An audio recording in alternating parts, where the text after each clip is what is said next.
Newsbreak. Sa headlines kan mga barata, aumento sa presyo kada litro ng produktong petrolyo nag-epekto tulos sa mga gasolinahan sa siyudad kang Naga. Naga City Price Coordinating Council, kakaulayo na ni Naga City Mayor Len Robredo. Bangkay kang nalamos na lalaki sa may Huyon-Huyon, Tigaon, Camarines Sur, na-retrieve sa may Atulayan Island, Sangay, Camarines Sur. 41st Service Recognition Awards kang Naga College Foundation nagtaong onra sa mga empleyado. Uya mga bareta sa aldaw na ini. Ako po si Ja, Maika Angeles. Aumento sa kada litro kan produktong petrolyo sa syudad ning Naga, tulos nag-epekto ngunit na aldaw. Mga para-try mobile sa syudad ning Naga, dain na nabigla. Ang detalye sa report ni Cristina Valenzuela. Sa anunsyo ngunyan ka nagkakapirang oil companies, may 1 peso and 90 centavos na dagdag sa presyo kada litro ng gasolina, mantang 1 peso and 20 centavos na dagdag man sa kada litro kang diesel. Epekto subot ini kan nagpapadagos na gera sa Middle East. Sigon kay Kami Natuel, station manager kang sarong gasolinahan sa syudad ng Naga, dapat pang mag-antisipar ang mga motorista sa sunod-sunod na oil price hike sa masunod na mga simana. Sa latest price monitoring, 58.95 pesos ang kada litro kan diesel, mantang 56.80 hanggang 59.80 ang kada litro kan gasolina.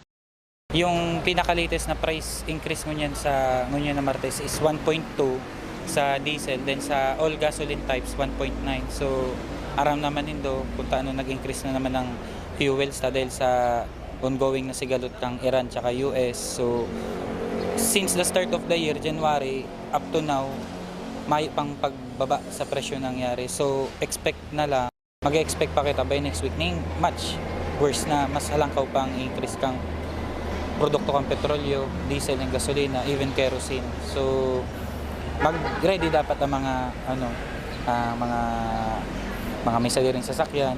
Then mag-expect na sinda na mag-full tank na sinda ngunyan na week dahil next week expected na meron pa possible na increase. Dahil naman nabiglaan mga tricycle drivers sa Naga sa pagdagdag sa presyo kan petrolyo.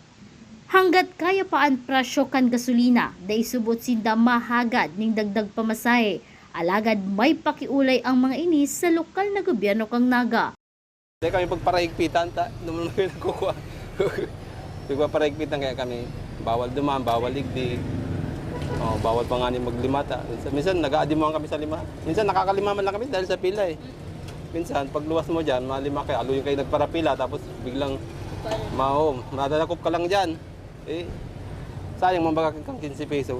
Although for safety naman yan, may ibang dahilan pero yun lang sana, di man kami pagparahigpitan, yun lang sa mo yung dawa magtaras yan, mas dahil kami paghigpitan. Alagad para kay Tatay Teodoro Villamil, kung padagos ang paglangkaw kang gasolina, kinakaipuhan man, bagkaigwanin dagdag pamasahe. Pahirap naman yan sa mga para-tricycle, army, dapat magtaas man pamasahe, o magtaas ang krudo, o ay gasolina. Mientras tanto, mantinidong nasa 15 pesos ang pamasahe kang mga regular na pasahero sa syudad ng Naga, mantang 13 pesos man para sa mga estudyante, senior citizen as in PWDs. Para sa Janan TV 48 Naga, Cristina Valenzuela, Newsbreak. Mientras tanto, dahil man dapat maghandal ang mga motorista pag-abot sa supply kan petrolyo sa syudad ning Naga. Sigon kay Kami Natuel, station manager kan sarong gasolinahan sa syudad, siniguro ka ini nga may natatada pang stock ng petrolyo para sa masunod na 2 bulan. Alagad ang seguridad kan supply nakadepende man sa ihahaloy kan gera sa Middle East. So far naman yung stocks naman meron pa naman.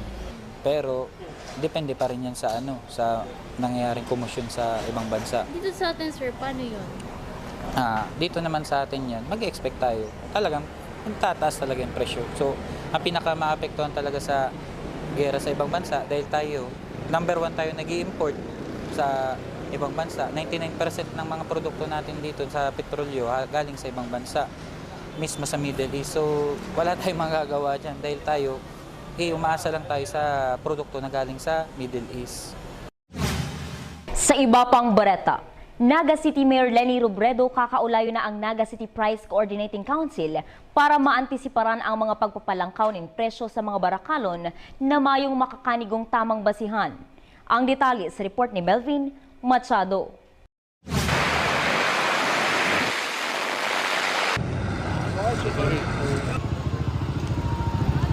Saan na, dumawak na ang mga area na tinatamaan ng mga missile, ng mga bomba. Ang presyo ng langis ay lumampas na sa $80 per barrel. Magpo-provide tayo ng subsidy para sa ating mga sektor, sa sektor ng ekonomiya.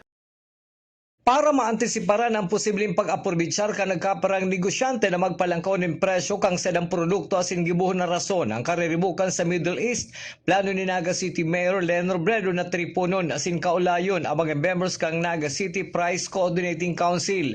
Aminado ang alkalde na syertong may epekto ang kariribukan sa Middle East orog na sa presyo kang produktong petrolyo. Naglalaom si Mayor Robredo na dainaman lugod maghaloy ang sitwasyon sa Middle East. Kaya nanda si pag-shoot up kang presyo kang gasolina.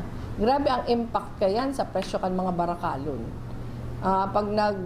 Pag grabe ang piglang kang presyo kang gasolina, ang number one na maapektuhan si mga prices of basic commodities. So iyo siguro ang bantayan, ang sabi ko nga ni Subago na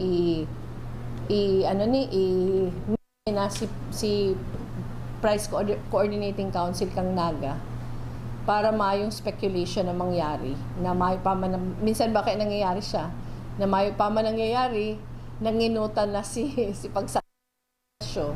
So kadakol kitang aabangan ang pinakahukta ng sana dai ini magparahaloy. Ang pinakamandata sa gabus pag nagparahaloy ini si uncertainty na makikreate lalo na sa mga OFWs. Grabe. Nakatalaan man kaulayon kang alkalde ang pamilya ka mga OFW na taga-Naga para matabangan in kaso may problema. Sa ngunyan, nakakaulay pa man subod si mga OFW sa Middle East kang sa ilang pamilya digdi sa Naga. Ang pamilya kan mga ini sa syudad ang organisado asin aktibo man subot na naghihiro. Yan si directive ta digdi sa City Hall na imit si mga families kan si mga dati man yan organized kaya mas madali. Tapos kung may mga kaipuhan, pag igwang problema sila sa communications, tandaan na kung si mga may problema para iyo ang ihagad na sa mga embassy. Kasuod paghapot ko ang sabi nakakasirimbag pa man na sa cellphone. Para sa GNN TV 48 Naga, Melvin Machado, Newsbreak. Sa iba pang barata, inabisuhan ni Overseas Worker Welfare Officer 2 Mr. Bernard John Bonet ang mga partidaryos ka mga OFW sa Camarines Sur asin Camarines Norte na pirming pasiguruhon ang linya kansa indang komunikasyon para masimbag tulos ang mga apod kansa indang pamilya na yaon sa Middle East. Nakaalerto na subot ang OWA sa pagmonitor asin nagbabantay sa mga pangyayari. Mayo pa man subot kasuguan ang gobyerno na magpapuruli nin OFW hali sa nagkakaribok na mga nasyon. Gusto ko pong ipaabot na kumbaga mensahe para sa inyo, no? As much as possible po yung inyong communication lines open kasi minsan si mga kababayan tapong yaon sa abroad, si mga mahal nito sa buhay na handal gustong mag-agad ng assistance pagtatawagan ka mo, di ka mo na-contact minsan. So as much as possible keep communication lines open. Mientras tanto, basado man sa datos kan Overseas Workers Welfare Administration, may kabilogan na 65,659 active as in inactive OWA member na Bicolano sa Middle East. Ang mga taga Camarines Sur na OWA member may 28,192 as in 7,000 ang taga Camarines Norte. Ang Saudi Arabia pa man giraray subot ang pirming pinagdudumanan kan mga OFW Bicolano kon sa ang taga Camarines Sur 11,238 as in 3,012 na taga Camarines Norte. Sinundan ini kan United Arab Emirates na may 767 na taga Camarines Sur as in 1,733 na taga Camarines Norte. Sa records po na igwa ko digdi, ini po si mga OWA members lang. Kasi bako man po gabos na nasa abroad ay OWA members. Si records na lang po na kumbaga sa database ni OWA. Ang total number of Bicolanos na yaon sa abroad ay 65,659. Hindi po both active and inactive. Ibig sabihin kang active si ang OWA membership ay kakabayad lang kasi ang OWA membership po 2 years lang ang validity. Ano? So ang active, pigsasalakta po sa inactive. Ano ka pigsasalakta po? Kasi sa ibang mga inactive, although di pa nagre-renew, yaw, mangiraray ba? Di pa nagpupuli. Although ang small portion kan, yaw, nasa Pilipinas for good. Ano? Pigsasabay ta mangiraray sila. Anyway, Kamsur and Cam Norte, ang total number of Bicolanos na yaw duman, Kamsur, we have 28,192. Anong ini? Active and inactive. Tapos sa Cam Norte naman ay 7,000. Ang pinakadakol na Filipinos, si country na pinaka-pigdudumanan ng mga Bicolanos, mga taga Kamsur and Cam Norte ay Saudi Arabia pa rin. For Kamsur, 11,238 ang yaong duman, and for Camarines Norte, 3,012. Followed by United Arab Emirates, 7,867 sa mga taga-Kamsur and 1,733 sa mga taga-Camarines Norte. Sa iba pang barata, pinipilahan ngunyan ang mga gulay na haling benggit huli kan baratong presyo kada kilo. Susuki Mr. Jap Asense, kan City Agriculture Office, 50 pesos kada kilo ang marble potato, cauliflower, cabbage asin petchay Baguio. Inisubot ang primerong pagkakataon na naka-eksperyensya ang mga taga-Naga kan siring na presyo matapos na mag-oversupply ang nasabing gulay sa benggit. Pinag-angkat man subot inikan mga negosyante asin pinagdara sa Camarines Sur asin syudad ning Naga. Kada aldaw na Martes, makakabakal ka nasabing gulay sa hababang presyo. Ining 50 kada kilo promo ta kada Martes kan semana ngunya na Marso, as inihiling ta po hanggang Abril, hanggang second week. Nangyayari po ini for the first time sa syudad, sa kadigdi sa Kamsur, dahil surplus an sa tong gulay sa benggit. As inigwa pa po ni mga lokal na gulay arong ning kamatis. Tigtuyo ta pong Martes lang ni kang kada semana ta si regular tang tirindahan ito pong kadiwa ng Pangulo, Wednesday to Friday kan semana. So duman po regular ang presyo. Sa samuyang pagbabalik, kick-off ceremony kan Fire Prevention Month sa Minilaba, Camarines Sur, sinabat nin Kasulo. Yan as inibapang nangyelot ng mga bareta diglang sa GNN TV48 Naga, News Break. The digital age is here. They warn us of a cold, efficient world where the human touch is lost to automation. But we refuse to accept that choice. At Naga College Foundation, we believe the best future is one led by heart. We equip you with the skills you need to thrive. From our dynamic programs in finance and business, to the hands-on fields of IT and engineering, through our vital health sciences, our justice programs in criminology, and the crucial roles of education and the arts, we cover the entire spectrum of tomorrow's workforce. Here, you don't just become future ready, you become a worker with empathy, a leader who understands that technology must serve humanity. Choose the college that prepares you not just for the job, but for the world. The future is here at NCF. Enroll at Naga College Foundation. Let us build a brighter, kinder tomorrow. The future is a race. At Naga College Foundation, we don't just keep up, we set the pace and we change the game. College of Business and Management, where ideas grow into enterprises. College of Teacher Education, shaping minds that shape the nation. College of Health Sciences, where compassion meets innovation. College of Engineering, designing solutions that redefine tomorrow. College of Arts and Sciences, fueling creativity, culture, and connection. College of Accountancy and Finance, empowering the economy through mastering numbers and markets. College of Criminal Justice Education, protecting communities with excellence and integrity. College of Computer Studies, coding the language of the future. And with NCF micro-credential programs, you don't just wait for the future, you leap into it. Gain and demand skills fast, short, powerful, and flexible. Designed to fit your life and fuel your career. 8 colleges, endless possibilities, and micro-credentials to keep you ahead of the game. Seeing clearly shouldn't mean traveling far from home. At Camsur Eye Center, world-class care is right here in the heart of Rinconada and the Bicol region. With advanced diagnostic tools, ophthalmology specialists, and a team that treats you like family, we bring expert eye care. From children's screenings to managing cataracts, glaucoma, and diabetic eye conditions without the need for long trips. Because your vision matters, and so does your time. Camsur Eye Center, world-class eye care just around the corner.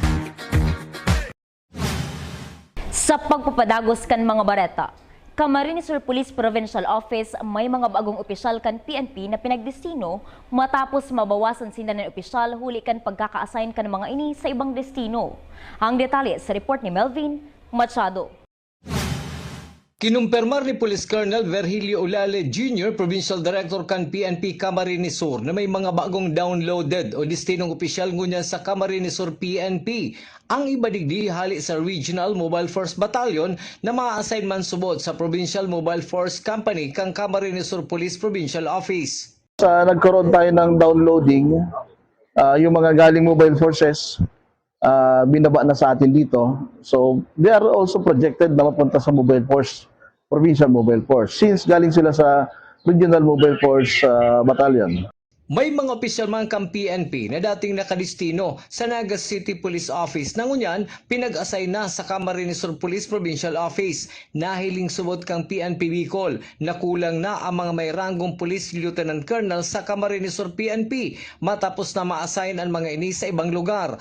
Parte subot ini sa distribution ka mga opisyal kang PNP basado sa saindang ranggo. And yung iba galing Naga, yan yung nira-rationalize ng ating regional headquarters yung distribution ng officers. So, since mayroon tayong mga na-relieve, so upon rationalization, nakita nila na kulang yung Lieutenant Colonel ang Camsur PPO, kasi yung ibang Lieutenant Colonel natin napunta na rin sa regional headquarters. So that is part of the rationalization ng distribution ng police officers. Kasuudma, nag-attender naman ang mga ini sa ipinaapod na command conference. Para sa GNN TV 48 Naga, Melvin Machado, Newsbreak. Mientras tanto, siniguro ni Police Colonel Virgilio Olalia Jr., Provincial Director kan PNP Camarines Sur, na permisindang preparado sa posibleng pag-abot ni Presidente Ferdinand Marcos Jr. sa probinsya ng Camarines Sur para inaguraran ang mga nagkapirang proyekto. Susog kay Police Colonel Olalia Jr., dati naman na nagbisita ang Presidente sa Camarines Sur as inapirmi man nakalatag ang seguridad na kinakaipuhan para sa Presidente kan Pilipinas. So, kung matuloy siya these coming days, siguro pang-anim na niyang, pang-pitong punta na rito sa Camsur and hindi na tayo bago doon.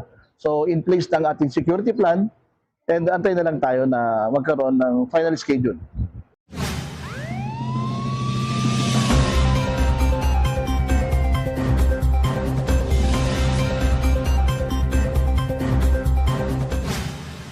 Sa Police Report, kick-off ceremony kan Fire Prevention Month sa Manilaba, Camarines Sur, sinabatulos ning kasulo. Ang detalye sa report ni Cristina Valenzuela. Mientras na nagkukondusir ng kick-off ceremony ang BFP Minalabak bilang parte kan Fire Prevention Month, ngunya na bulan in Marso, kan biglang may nangyaring kasulo sa Zone 1 Mataorok, Minalabak, Camarines Sur. Tulos man nagresponde ang mga bumbero kang Minalabak pasiring sarong na nasusulo. Sa investigasyon kang BFP Minalabak, si ginamit na katulkan Marso 1 nin Banggi, ang pinunan kan Kalayo. Na airport subot ang insidente pasado alas 8 nin aga kasuudma. Ang investigation ma'am, ang samuel na pag-araman na si Katul na pigsuluan na nakaaging Banggi po to si Barang. Kasi po, si Katul ma'am, nasa floor niya, may katay siyang tamong. Siguro nagdukot-duman. Nag-abot sa nasa first alarm ang nasabing kasulo. Dawa na abala nin kadiit na minuto ang mga bumbero, may umanda irehistrong nalugadan o nadamay na harong, ulitan na agapan tulos kung kaya dain na naglakop ang Kalayo. Kinakarkulong nasa 5,000 pesos ang naging danyos kan insidente. First alarm siya ma'am kasi kami ma'am siya nag-responde sa area kang Minalaba. Sabi po kasi nasa area more or less mga less than 5,000 ang damage to property ma'am. So for ma'am, si report me, nasabit na naman sa higher office me. Ma'am, si halong lang ni Ma'am Yolanda, pero sa kwarto niya man lang, ma'am. Sa sinadamis ng kadikit man lang. So Para sa Janan TV 48 Naga, Cristina Valenzuela, Newsbreak. Mientras tanto, ang nangyaring kasulo sa Mataorok, Caminalaba, Camarines Sur ang pinakainot na insidente ngunya na taon. Nagpagirumdum si Senior Fire Officer 4 Glenn Aven sa publiko urog na sa mga residente kan Minalabak na i-report tulos ang anuman na insidente nin kasulo sa hotline number na 0999-836-4281 para marikas na marespondihan kan BFP Minalabak.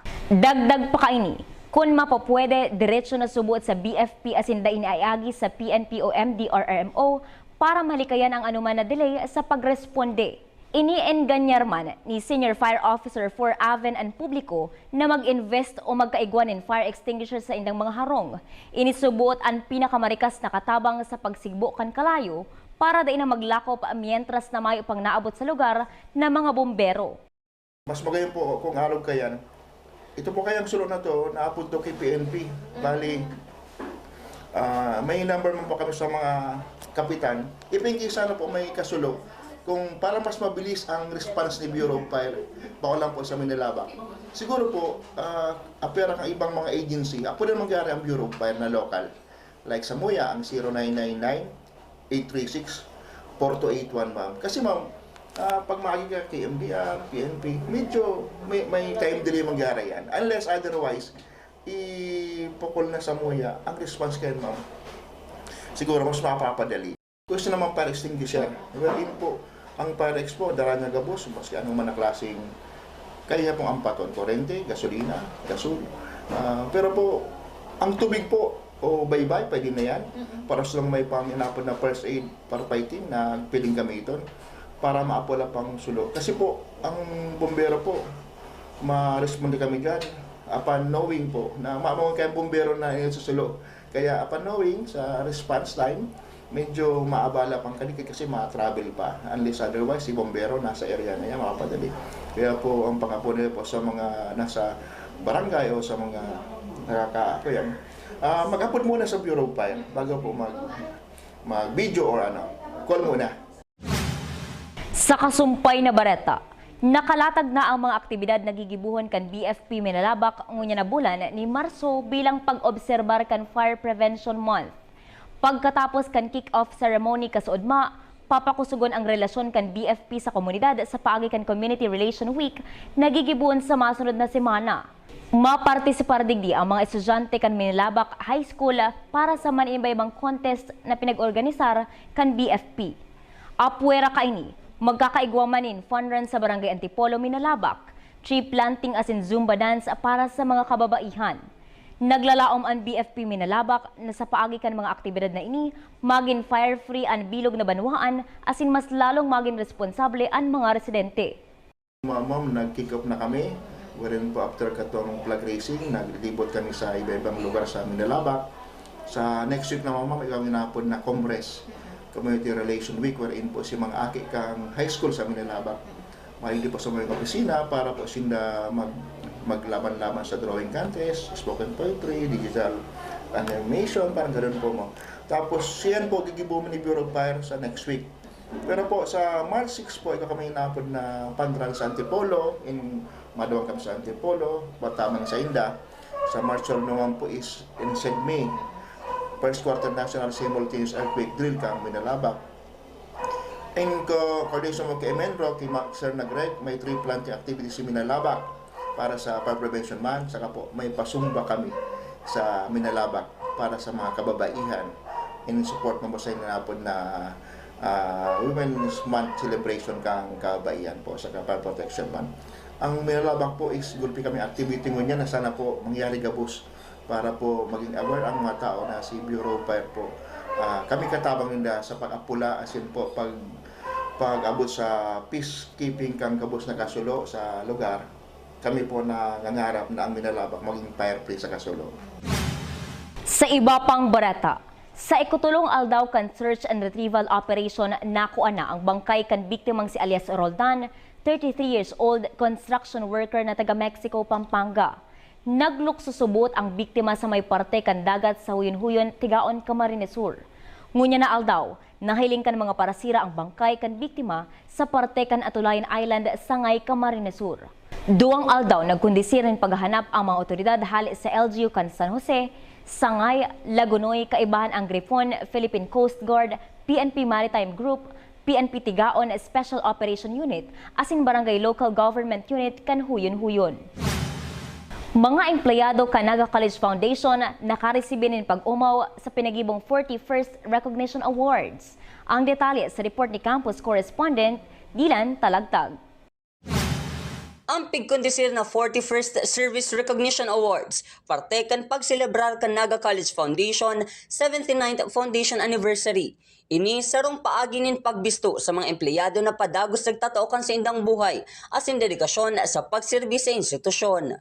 Saro sa highlights kan awards nights ang mga sulot na kopya kan mga empleyado hali sa maniba-ibang departments kan institusyon na may mga kanya-kanyang style asin pakulo. Ang service awards bako sa na simpleng recognition kundi pagpapatunay kan sa indang di matatawarang serbisyo.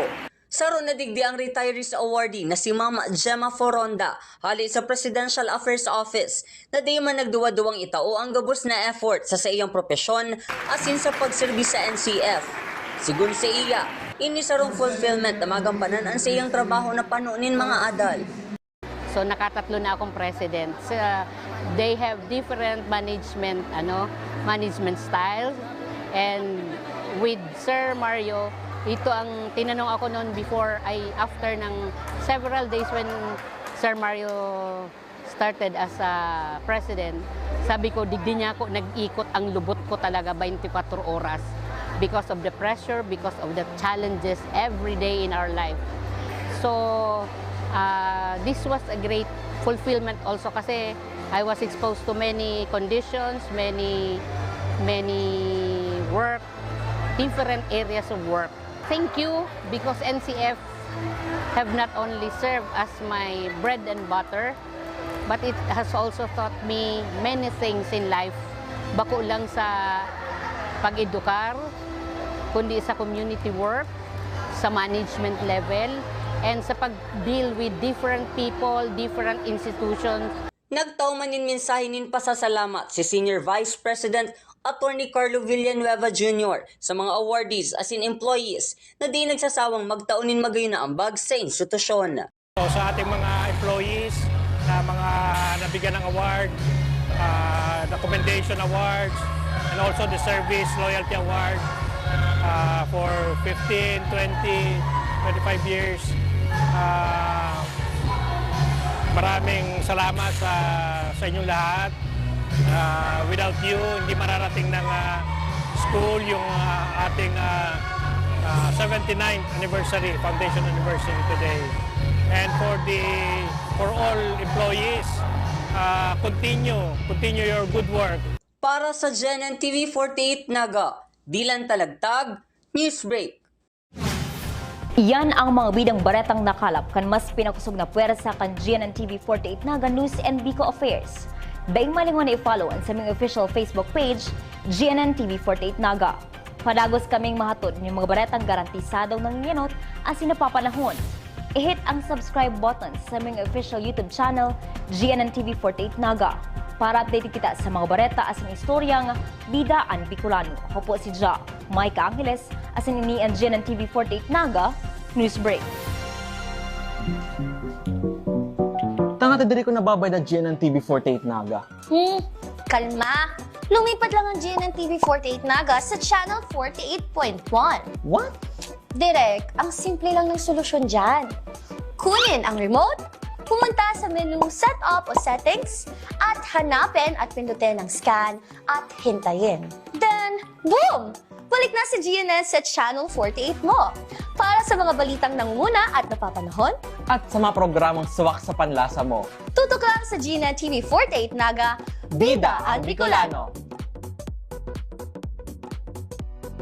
Be a champion, be a tiger today. NCF's the quest. Let's lightning your way. At the Naga College Foundation Basic Education Department, we provide an environment where innovation is nurtured and resources promotes collaboration and discovery. Our students benefit from hands-on learning in cutting-edge science and technology laboratories, bridging theory with practical application. We maintain a supportive institutional framework, ensuring a safe, clean, and academically focused atmosphere for every student. Beyond academics, our comprehensive facilities, including sports, develop leadership, teamwork, and discipline. NCF is proud to be a LASSO accredited institution, a recognized mark of excellence and high-quality education. This is Naga College Foundation Basic Education Department. Changing the game.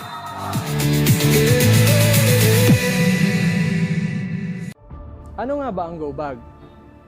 Ito ay isang halimbawa ng go bag. Maring ito ay isang maging backpack, duffel bag, or sa pagkakataong ito, ang aking go bag ay isang dry bag. Ano nga ba ang laman ng aking go bag? Tubig, pagkain, at gamot. Hygiene kit. Meron pa ako ditong sabon, toothbrush, toothpaste, at shampoo. Flashlights and headlamps. Advisable na magdala po tayo ng power bank. Of course, your communication device, notebooks, and other documents. Duct tape and masking tape. Working gloves. First aid kit. At this moment po, naglagay po ako ng dalawang klaseng rope. Raincoat. Meron po ako ditong mirror. Extra batteries. Whistle.